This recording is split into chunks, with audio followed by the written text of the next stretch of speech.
Hi, hey, hello, everybody. This is Nigel Despinasse coming to you live on Cannabis Pros and Marketing Masters, brought to you by Beard Bros Network.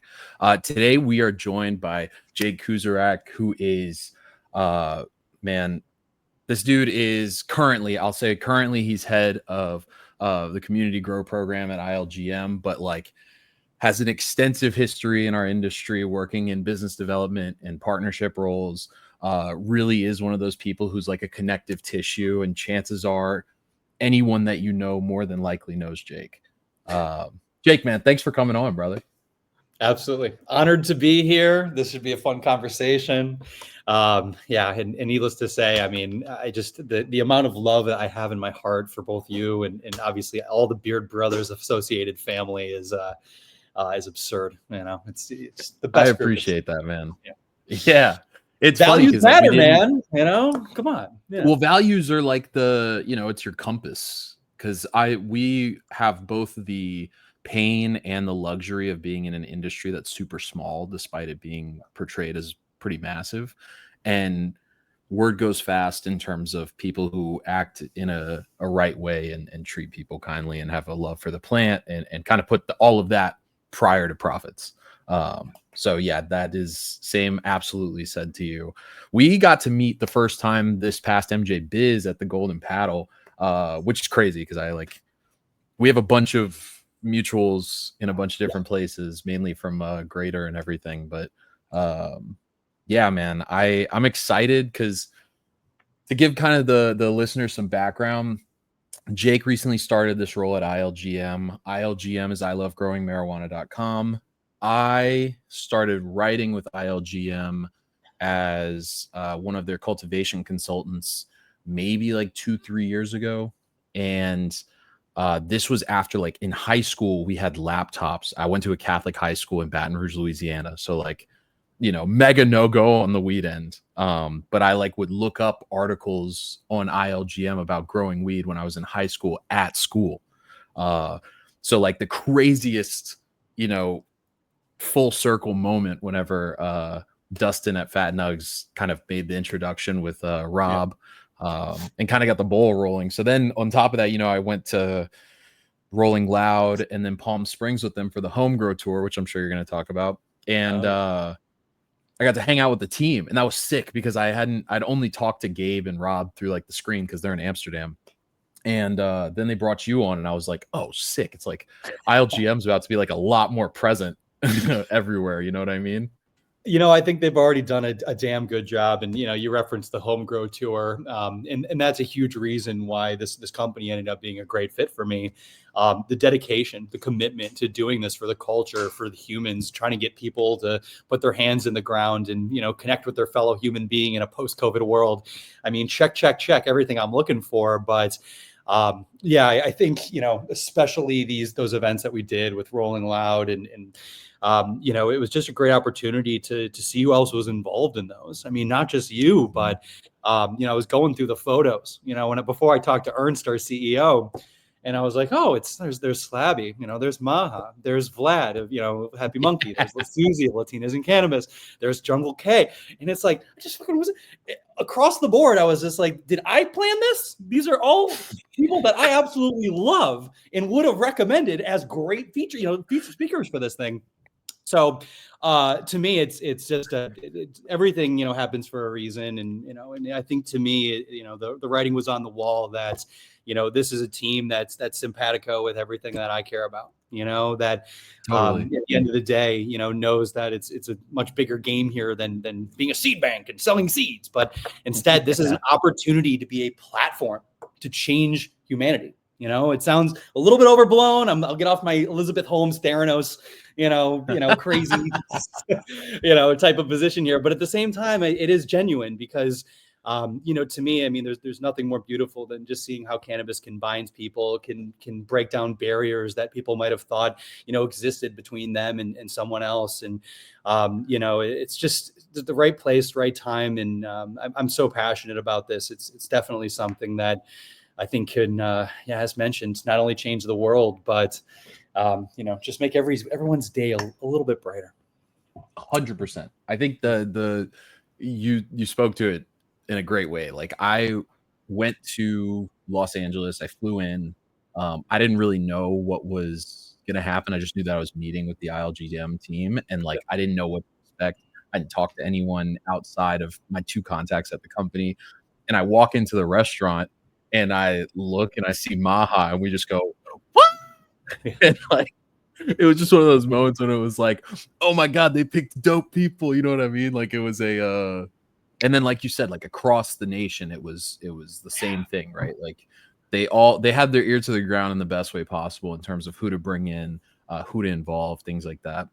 And the other part was I didn't know, you know, all love to the team, but I didn't know who I was going to be with. And so they asked me to stay for the week to go into Palm Springs. And I was like, I don't really know these guys. I'm not going to stay with people I don't know in an Airbnb for a week.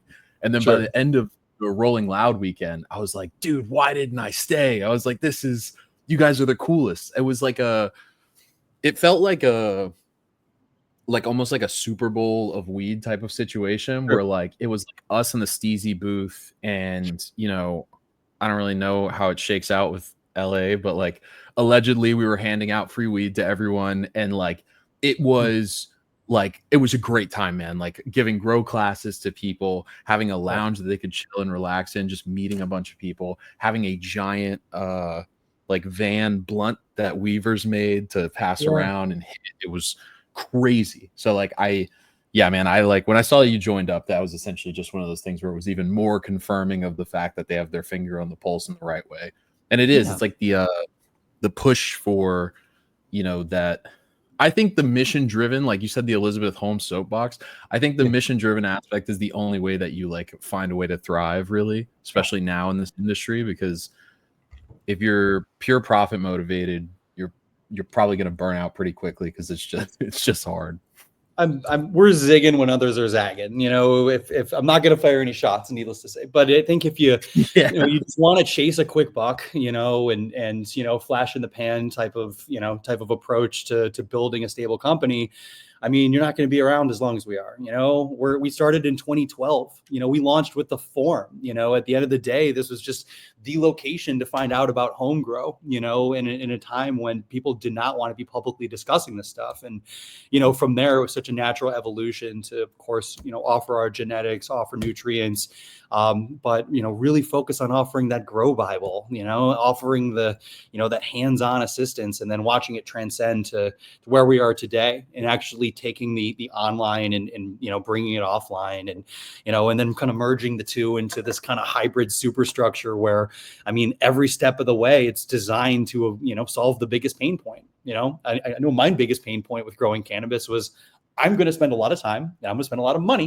and I'm going to screw it up. You know, even if I take every little step, it's not, I'm going to have, you know, it's not going to compare. It's not going to be worth it. At the end of the, you know, what we've really built this, you know, new program for with Grow Club, you know, is to solve for that. To give you a network of mentors, you know, that you can call up and screen share, or, you know, hop on FaceTime, you know, is this powder mildew? You know, being able to have local leaders that can bail you out if something goes wrong. To connect you with those mentors as well. And then the accountability that just comes with having, you know, weekly check-ins, and then, you know, monthly getting together in person.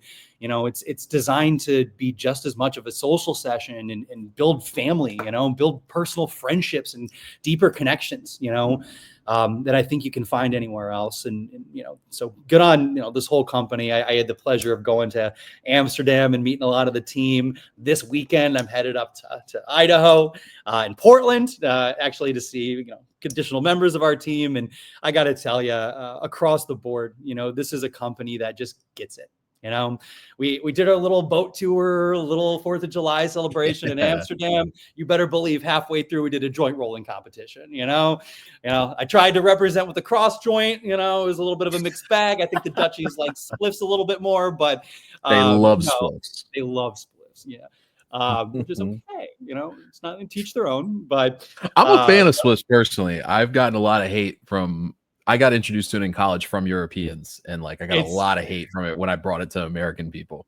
I know it's the you know, the nicotine for me is just something I've struggled with, you know, for a long time. So finally trying to I move get it. beyond those. I get But that. what I love is the American take on spliffs, which is, you know, mokes or moles or whatever you want to call them, or, you know, at its absolute grossest, tobacco rips, TRs out of the Oh, bong. chops. Remember Yeah. those? Yeah, everyone's got different regional names, but you know, it's funny. America's like, yeah, you can roll it, but we're not really good at rolling things, so let's just throw it into the bong. You know, Straight to the face. straight to the bong. So like, okay. So I'm like conflicted right now because I kind of want to ask, I kind of want to go prior to ILGM with you. Actually, let's do that. So, Cool. you know, before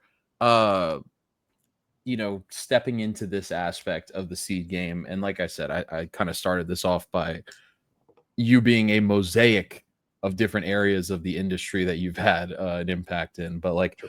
where did it all start for you? You know, was it like Sure. middle school toking out of an apple? Was Yeah. it late blooming in college? Okay. Essentially that. No, it was yeah, 16. You know, it was in Indiana, grew up in Michigan though. Went Nice. back to Michigan to do a Michigan State campus tour. And one of the old friends who we were staying with from the cross country team went down the hall to go pick up some chronic from the guy that, you know, from the guy. Yeah. So smoked a bowl of that, and you know, from there, I just knew it was always going to, you know, change my life. I had one of the best nights of my life that night, you know, and I still remember it like it was yesterday. You know, and I think for me, that was a time also when I was, you know, I was an awkward teenager, man. I was dealing with a lot of the same shit I deal with now, which is depression, anxiety, you know, waking up and you know, it was dry heaving in the morning, you know, it was just a Mhm. horrible feeling. And, you know, my mom, you know, being a social worker, she was like, oh, try this medicine, try some Prozac. And it just made me feel numb. And cannabis was the exact opposite. You know, it solved what was, you know, what I was struggling with, but, you know, made me feel more myself than anything. So for me, I was really bit by the bug. And, you know, from that day on, you know, it was just a lifelong passion. You know, I think when I worked in other industries, you know, I wasn't the guy, you know, saying, hey, let's buy a round of shots. I was the guy in the patio with the joint saying, okay, Yeah.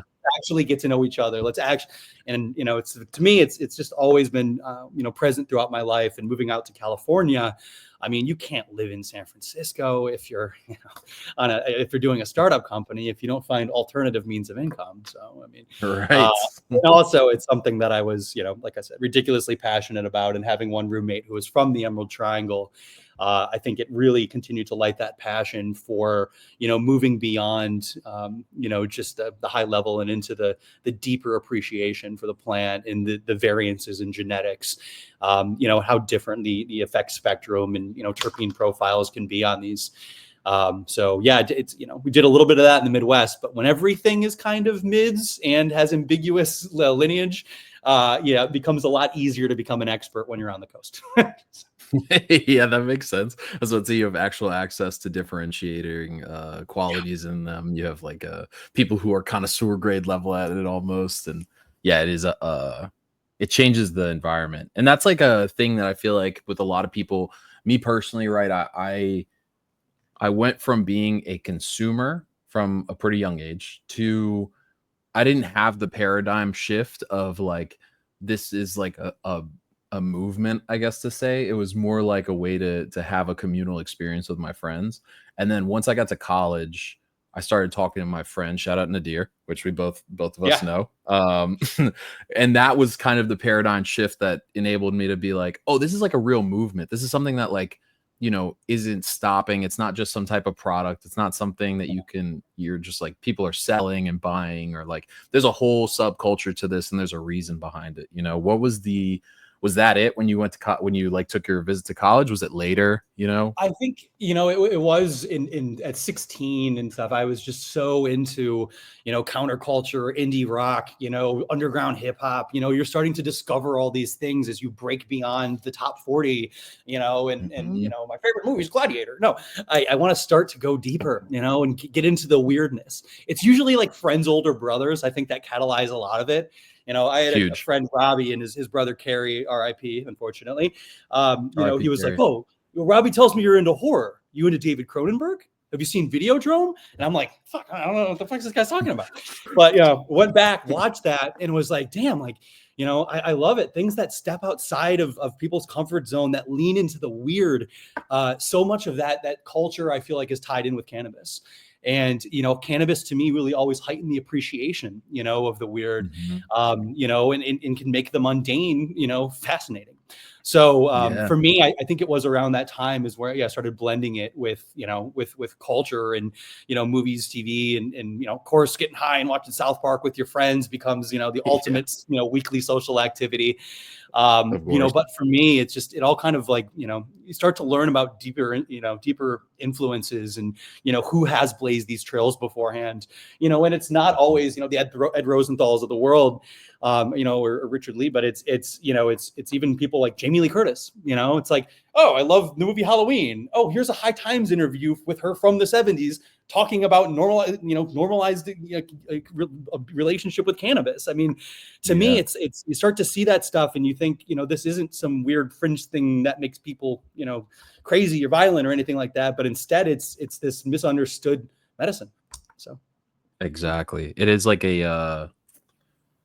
it's a conduit to a bunch of, like, people tend to describe it as like counterculture, subculture, but the weaving of it in various subcultures, I feel like, is what makes it such a special thing. You know what I mean? Like, there is no, it's like when you stay at a dispensary for 3 hours, there's no one stereotype or way that somebody looks that comes in. You see people from, like, it's a spectrum that exists of different people. It is like I don't know. It's important because it's going to shift how, and this is from like a commerce perspective, how that works though going into the future, right? Because I think a lot of our marketing in our current day and age in cannabis tends to skew a specific way, and you're going to start to have like the liquid depths of the cannabis industry and things like that come in that speak to a demographic that doesn't feel spoken to right now, I get that 100%, especially because, that's ILGM to a T. Our focus is really, the community side and leveling the playing field and removing any stigma or barrier. I mean, our average customer is, 60% women, ages 40 to 65, own their own home, suburbs. It's a very different, breakdown. But if you look back to, the early days of medical, you look back to the market evolving in California, what always really inspired me, you talk to these organizers, Andre, Shona, I mean, a lot of them are obviously still out there and very active. But, the power of a retail location of it was so much more than that. It was a community space. It was a site to host, monthly bingo nights, and for many cannabis users, especially those severe medical conditions. I mean, these bingo nights and stuff became like the one social thing they were doing, man. I mean, it was just a way to actually get people together to feel comfortable, in a world that feels increasingly less comfortable. It was a bastion of relief when you're being persecuted for smoking a joint on the street, or, being candid about your use at work or whatever it is. I mean, this was a tribe of like-minded individuals. And, I think we really got away from that. You go into dispensary now and, it's just heavy into, trying to optimize highest THC per dollar, glitz and glam, ad campaigns. Look, all of that stuff has a place, but you can't forget about the medical. You can't forget about the human element. You can't forget about the ability of cannabis to build that connective tissue. It's you mentioned earlier, I'm good at that. I'm a super connector. I'm building connective tissue between members of the industry. Yeah, that's great in the industry. Why the hell I haven't been able to do more of that amongst the regulars, or amongst non-industry people, amongst, people like my mom, my grandma, people that haven't had a chance to kind of see past the veil and understand what this can be, and how it can positively impact their lives. So I know, once again, soapbox, but I'll tell you, to me, and there's nothing more important, than kind of getting back to the roots of true cannabis culture, which is not a one size fits all. I mean, it looks as diverse as those who smoke it. So absolutely. And that's like why I think it is such a perfect marriage for you at ILGM, because that is kind of the mission, right? Is to get more boots on the ground, to connect with community. Like I saw it when we were in Palm Springs. Palm Springs specifically was like a mind blow for me, because you know, Rolling Loud was fun because it was, you know, it was like it was a rap skewed crowd, which typically tends to love consuming weed. So like that was it, but it was mainly skewing towards younger demographics, right? Yeah. When Palm Springs happened, it was straight grow class. Like it was, people came there for cultivation lessons and like to talk about their plants at home and like how they could remedy what was going on with it, and how to supercharge growing them and all of this. And it was exactly like you said. It was like most of the crowd was women. A lot of them were older folks, and they were so excited to be engaged in this, you know. And you talk to them about their past, their history, and they have stories to spin for ages. And they live in these like random remote areas of California in their homes with their partners and their pets. And like, I don't know, it was a very it was touching in the sense that like I hadn't, I don't know. I've talked to people and like like it gave me a similar feeling to when I've like been at town hall meetings and they were talking about like med card registration and like fighting for the legalization of that, or like how it changes in terms of if they have reciprocity or not. And the people who go up to speak and are so passionate, it's like that community of people who really care. It just strikes a chord in you.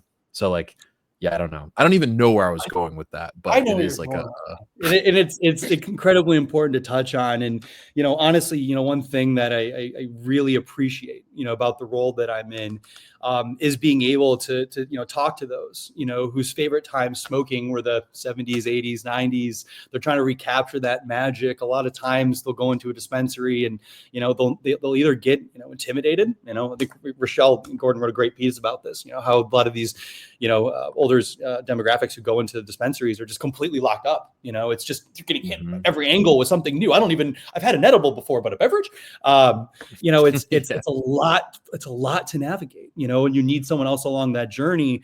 You know, but what I find the easy button for streamlining that process and getting them excited about cannabis again, you know, is to throw back to the genetics that they grew up with, you know, to the ones that I've been fortunate enough to try a little bit of. Definitely wish I've had a chance to try more, but for me, you know, old school landrace is it. You know, a lot of times we're talking, you know, more diverse cannabinoid profiles. We're talking lower THC, but still plenty of potency. But most importantly, we're talking about weed that doesn't really give you that same anxiety and paranoia that I feel like has been so commonplace in the race for maximizing THC and just, you know, trying to have, you know, every hit be, you know, 2-hit stuff. No, it's been hitting me more now. I don't know if it's the same with you, but it's been attacking me more. I've had a couple times where like the joint hit back a little too hard, and I was like, whoa. And I don't know. It's like a dad grass, I think, is going to become such a big subcategory of things, you know, like people are looking for more low potency work. People are looking for, you know, and you mentioned the kids and stuff earlier, the youths of today. They haven't had a chance to try this before. They haven't had the White Widows, the AK-47, the Afghan land races, and, you know, probably even in some cases the GDP, you know, stuff that we take for granted as being like, I've had this a billion times. You know, they've lived in a world of gelatos and biscottis and, you know, it's and Z's, which is fantastic. You know, those seeds do very well for us too. But, you know, for us, I think it's got to have it's about, you know, creating a collection here and, you know, working with local smaller breeders on limited drops and exclusives, you know, to just, you know, kind of walk people through the process. Yes, ILGM is comically beginner focused, but at the end of the day, we're the perfect ones to shepherd people through intermediate into expert level. But, you know, our focus is, you know, and my focus is heavily on the consumer and on the, you know, the beginner community. So I love that. And that kind of, that's a good segue because so I had Tina Ullman with the Grow Up Co-op on a couple weeks ago, and she spoke really heavily to the importance of, especially when it comes to beverages, right? Because she's at Total Wines and things like that. The importance of kind of pounding pavement and being in front of people, and like the difference in terms of a connection that makes versus, you know, Instagram graphics or some promo video that takes up 30 seconds of someone's attention and then they move on to something else. Having the handshake, hello, this is what we're about type of situation makes a really, really, really big difference in terms of how somebody receives your product, your mission, and all of these other aspects. So with the community grow program, I kind of want you to talk on that, because I think that is a really, really significant part of this is connecting with the community in a way that isn't driven through platforms. It's more driven through relationships. Yeah. So this is, obviously what I'm most passionate about, but, it's a chance to use these shared spaces, be it consumption lounge or, public private venues, or what I'm hoping for, is community garden spaces in partnerships with local municipalities. But these shared spaces, it's kind of like, the third space concept, where people are increasingly spending time outside of their home and they want places that they can feel comfortable. That's what this program, really is a combination of social sesh, as well as education, as well as, kind of building that cadence with the community, of coming back every week and, being able to chat with other members. Like I said, that accountability, I think, just goes a long way, and people along the same journey at different levels of experience, being able to share those tips and tricks and the opportunities to step up as a mentor. If you're somebody who's super active on our forum, you're somebody who's super active in the local community, and when it comes to home grow, here's an opportunity for you to help others. Yes, there'll be freebies for you and free tickets and blah, blah, blah, free seeds. But at the end of the day, I just want to make sure that we have a good pen of individuals that are here to help out. So for me, it's always about, finding the right people that are motivated and share these same values and want to be active in the local home grow scene, maybe even market leaders for wherever they are.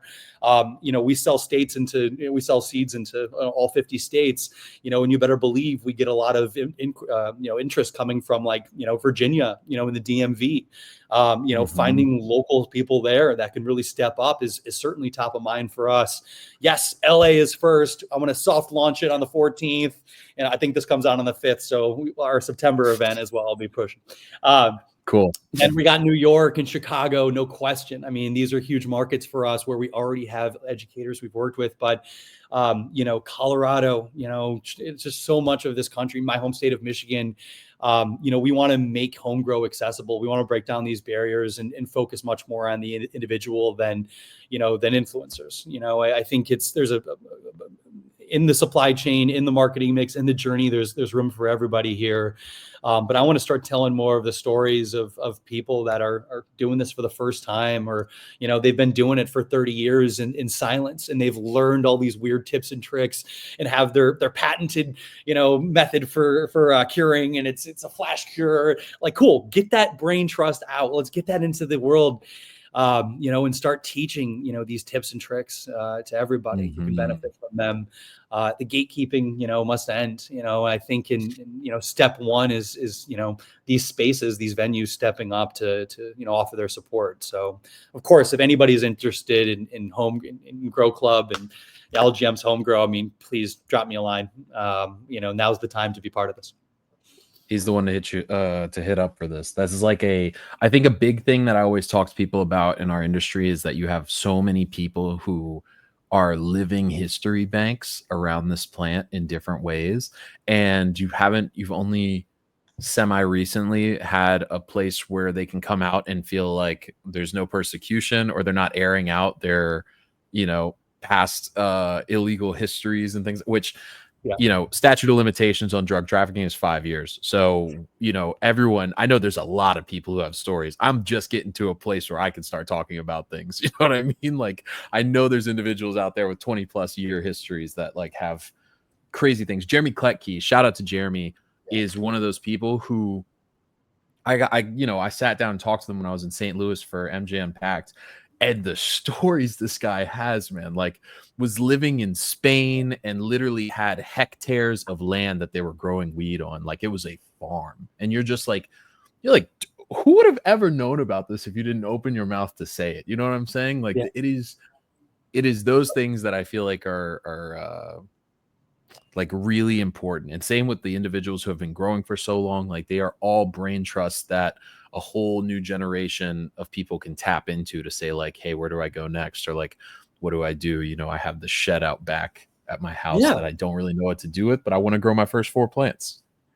I think now's the time we need to be A/B testing, different tips and tricks to get these people, out and sharing their stories, and feeling comfortable again. I think Grow Club's going to be a big part of that. But, it's my cousin-in-law, Jake Kuczeruk, up in the Emerald Triangle, started something called Canecdotes, which is just, he's like, oh, I have a podcast studio. I'm just going to have old school legacy people in who do not want to talk and don't have PR teams and aren't on podcasts like this. And, and just have them sit down, feel comfortable, and start sharing some of those stories that I used to hear as I was seshing with them in some backyard, stuff that they've historically just, there's a lot of fear around these stories, is it something that is going to end up biting me in the ass?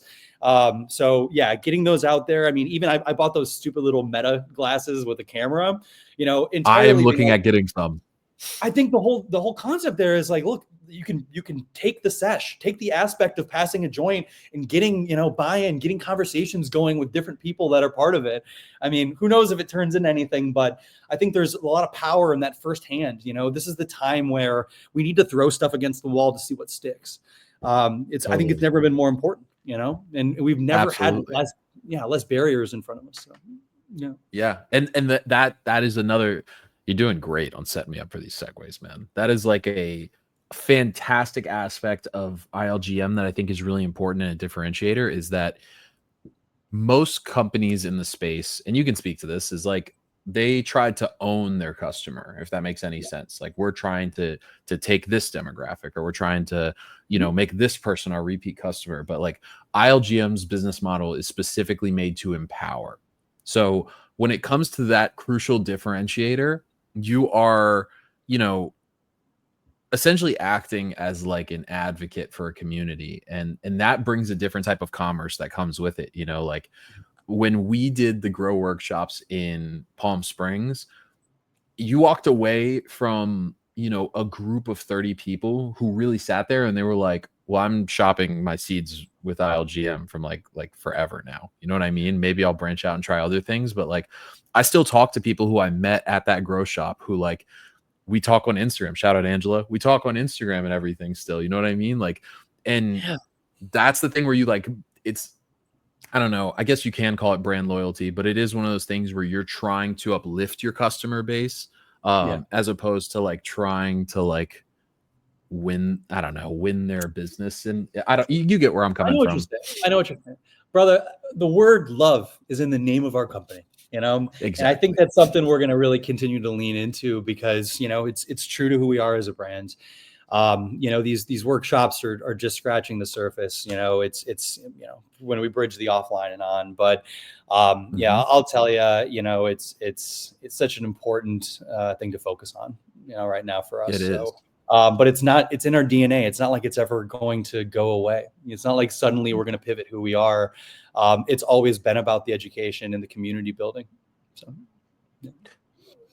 it's like and it's funny because the thing about you guys that's really interesting is the SEO presence is like massive because you have this massive bank that was all built off of education, which then like directly feeds into your marketing, because whenever people look up cannabis seeds, it's like ILGM is one of 3 companies that like consistently pop up across the board.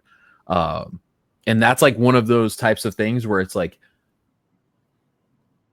chicken or the egg, I guess, where it was like, we're trying to empower people and give them information, and that indirectly and directly feeds into our business and how we make money. You know what I mean? But it's like it's how you win people across the board. So like, sorry. If you guys were to, because like I said, the SEO presence is massive. Yeah. I've contributed a lot of the articles. I know a lot of other people. Shout out Rob Sanchez and like a couple other people who have like contributed to that knowledge base. If there was everything that had to be wiped away marketing wise for ILGM, what's like the one, like let's say 90% of it's gone, right? What's the one channel that you guys keep? It's a great question. I mean, I want to say the forum, just because it's been there for so long. And, I think so many people are on it so regularly. They've built those same communities there. I think it's where we're headed that really excites me, because we're going to have this system, I can't reveal my whole deck, but basically, Yeah. It's an opportunity where you can log on, you can see other people who are involved in Grow Club, you can see the mentors, you can chat with them, you can review, past conversations, past expert education sessions. I mean, everything is kind of condensed in one area, just to make it easy, and to me, this is just pulling on the lessons that I learned, running a startup accelerator. When I ran Founder Institute as managing director, I think the one big thing was, look, it's great that we're giving them these weekly trainings and blah, blah, blah. But what I was most proud of was exactly what you just hit on, which was months later, years later, those, they grouped up, they found others in the group that they kept meeting with, and they still meet with, and they help each other become better, not only just in business, but in life as well. Because everyone's juggling, that work-life balance, and, I just had kids. Oh, what do I do? I think this is something that, it's truly powerful. And, it sucks that, the pandemic had to happen, but it did lead to things like this, where I think there's been such an increased focus on, how can we build this connective tissue even further? So. Yeah. And people want community. That was something that you came out of COVID seeing, was like, people really are craving community. Humans are social creatures. This is inherently how we're hardwired, and ILGM, I think, does a particularly good job at saying, hey, we are here to be a hub for community, and we're here to be a place to teach. So kind of staying in that like ILGM marketing lane, but kind of shifting gears on it. What is something that like you believe in terms of marketing around cannabis, seeds, equipment, whatever, cannabis marketing in general, let's say that most people in the industry would disagree with? What's like I'm the king of like, do shit that doesn't scale, like do shit that on paper can be hard to quantify, because, like because it feels right. It feels like a lot of these things just, you have to test them, and you have to take a little bit on faith, and you have to be a little bit less data driven than you like to be. And yes, you can find those ways to still be, tracking ROI and of course your team's, performance. But, I lean hard into that, stuff that, just it feels fun. Feels like when it came to defining Grow Club, I think my whole strategy was, what the hell can I build here that I would actually want to attend, that would benefit me, that I can, share with my friends and family, and they're not going to say, oh man, it's on 6 p.m. on a Thursday, I'm not going to drive across town for that. No, what's going to have them say, yeah, I'll be there. I'll be the first one through the door. It's blending things like Natural Wine Club, which I think absolutely rocked it here in California, putting that on the map. It's really just blown up. But it just became a place where people just, felt comfortable, and so for me, it's absolutely that. A little bit of Natural Wine Club, a little bit of the Home Grow roadshow tour, and a little bit of that Founder Institute accelerator, kind of all rolled up into one. So yeah, it's just solving for pain points, working backwards. I always throw out on my Instagram different questions, like, hey, why haven't you started home growing before? Where have you struggled in the past? What do you like to do? And the answers you get, even though some of them are just crazy detailed, others are super high level, but it's all valuable data points for understanding how people think about this and what's been holding them back, So yeah, for me, it's that's the way I work. It's a little bit backwards, but for us, it's still continuing to find ways to support the community. If it's a third party group that's doing an event, that is all about home grow education, that's something where, we're going to want to be a part of it. So for, a little bit different. Yeah. No, I love that. That is like a do shit that doesn't scale. Like throw that on a billboard. I think that is like a supremely great marketing tactic. It is. Because I think that's what the worry is. Like, how can we give the same message to 1 billion people? And it's like, you really shouldn't, if we're being honest. I mean, that is like burrow yourself into people's memories and hearts, like in a personal way, in a way that connects with them actually, and isn't statistically, what are we most likely to get hits on for X, Y, and Z purposes? You know what I mean? Yeah. Well, I mean, it's not just Grow Club, it's life as well. You find ways to just give back, to your fellow man. And if anybody is, struggling with anything, building a company, you be that friend who's willing to say, let's go for a walk, let's walk around the lake. Let's dig into what's going on, and, let's create a plan here for you. I think all of us come to low points, especially if you work in cannabis. Those low points are probably more frequent, because we're so subject to things that are outside of our control when it comes to policy changes, when it comes to consolidation in the industry. I mean, it's so easy to get the rug pulled out from under you when you think you have all the stability in the world. So, always find opportunities to pay it forward, give back, be another data point for somebody, so. Yeah, I love that. Be another, these are two quotes that I love. Be another data point for someone and do shit that doesn't scale. In terms of okay, so let's say, and maybe this is, you can tell me if this reaches too far into your deck that you didn't want to share. But like, let's fast forward 5 years, right? You worked to start this cornerstone that is the rock that you're going to build the cathedral on, to go biblical, I guess, with the analogy. 5 years from now, what does Grow Club like turn into? What is like the vision? What's the idealized thought of how you kind of see it playing out? Yeah, it's, going to every city, every major city, and being able to have something local for people who want that connection. But it's where I see it evolving is heavily into digital.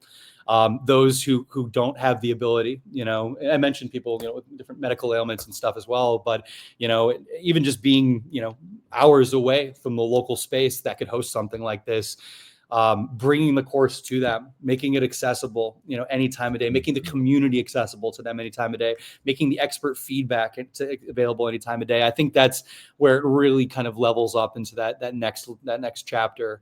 In the size of cohorts can scale dramatically. Say we have 30, 40, 50 people, in a class here in LA.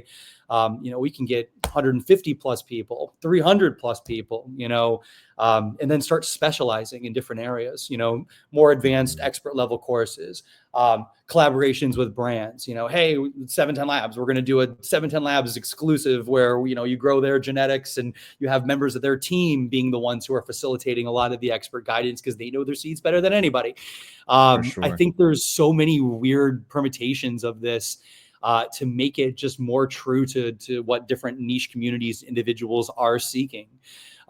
Digital really does allow that to scale into global levels, because we do only sell into the US, but, at the end of the day, cannabis is still, it's global, and many of those countries, they didn't have, ILGM back in 2012 saying, here's everything about home grow. We might be their very first, time hearing about home grow and, what goes into this and how rewarding it can be. Mm-hmm. And part of that, so kind of where I see it is that it's almost a platform for partnerships, like on a micro and a macro scale, right? Which really lends to your background on things. Like it is a way for you to be even more connective tissue across people who are beginning to grow, across veterans in the industry, across brands, and like have it essentially be its own ecosystem that grows out to foster community. Yeah. And it's making it accessible to community. So that means accessible price points. That means, discounts / free classes for veterans / medical. I mean, this is all stuff that's in our DNA and in our plan, So now the time is to put it into action. If someone reaches out to me, all of our local leaders have the discretion, to give free tickets. If there's somebody that's, that's just dying to be there, but can't come up with the price, who cares? We're going to let them in the room anyways, because we want this room, to be the people who want to be there. Yes, we'll have to do some small things to cover our costs, but, at the end of the day, I mean, it's not our focus. The focus is really community first. Mm-hmm. Well, it's one of those things where again, it's impact driven, right? So like what that person who you covered the X amount that their ticket was ends up walking away with is understanding that they're cared for by a community, and it doesn't just boil them down to dollars and cents or a number on a spreadsheet, Exactly. If we wanted that, it would be in other industries. I mean, this is cannabis where we get to lean into that, So this is the whole, say this all the time, but I mean, I'm honored to be here because it truly feels like it's just really the essence of everything that makes cannabis so special, is being able to serve in this role and, for such a company. So it is, it's like you get to be a steward of the plant, you know what I mean? In a way that's real, tangible, and you can see results of. And again, like I said, I'm very glad they chose you for it.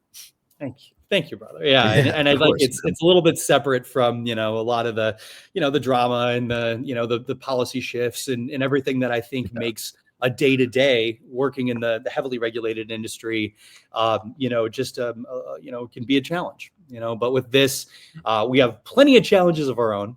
But I think it can be a little bit more digestible. We can just focus on getting these directly into the cans of our consumers. So totally.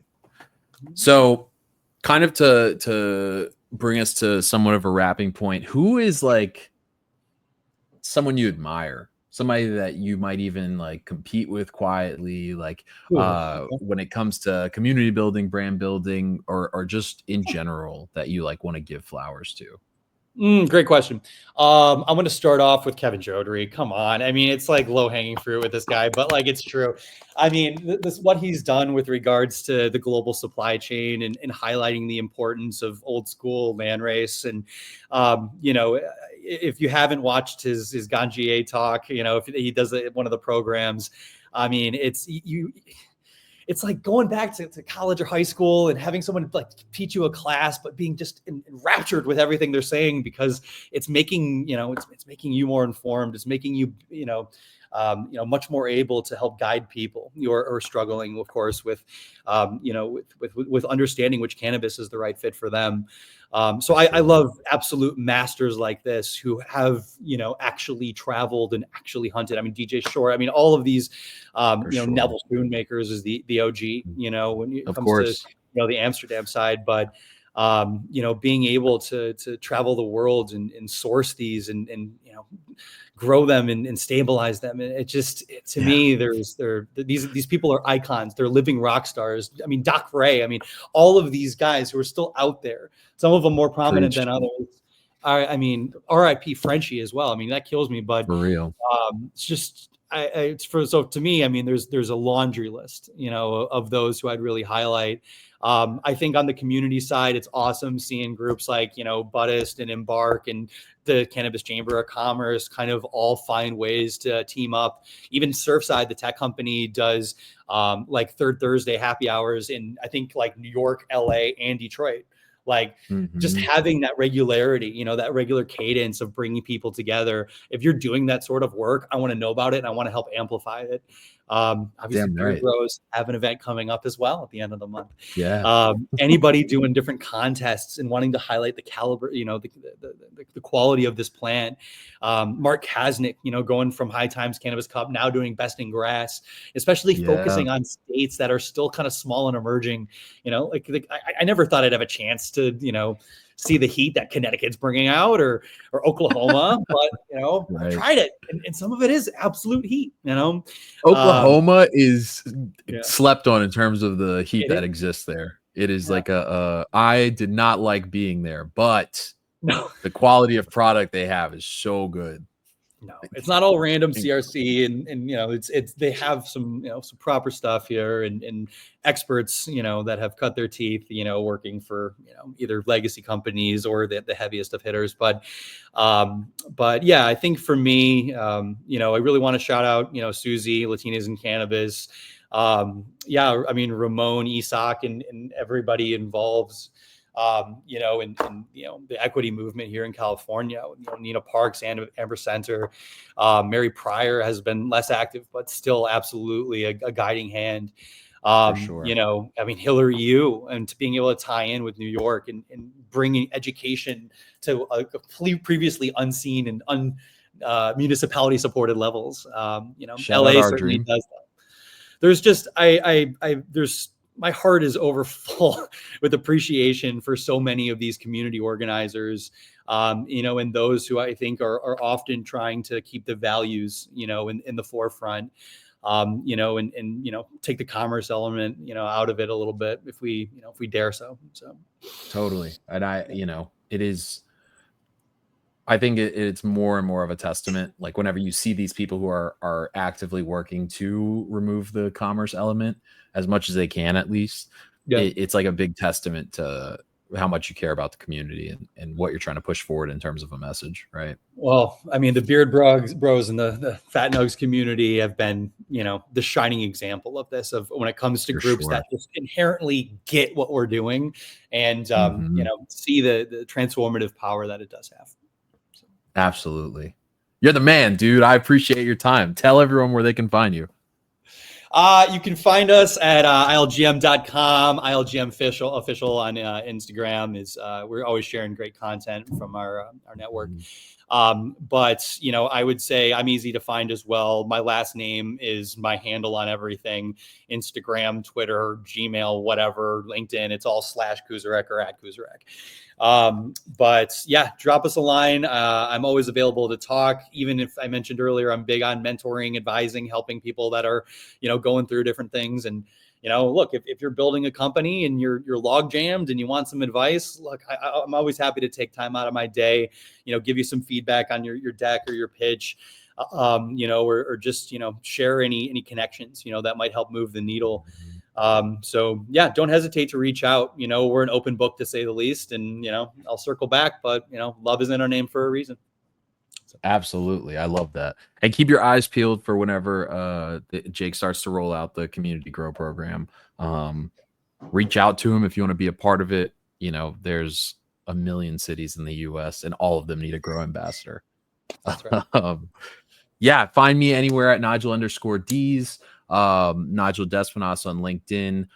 And, you know, you can find us at Beard Bros Farms with a PH, and Beard Bros Network on most of the streaming platforms. Thank you guys for joining us for Cannabis Pros and Marketing Masters. Thank you, Nigel. This made my day, my week, my month, and I'll tell you, yeah, always happy to be here if you need me again. So. Appreciate you, my man. Have a good one, y'all. Talk soon.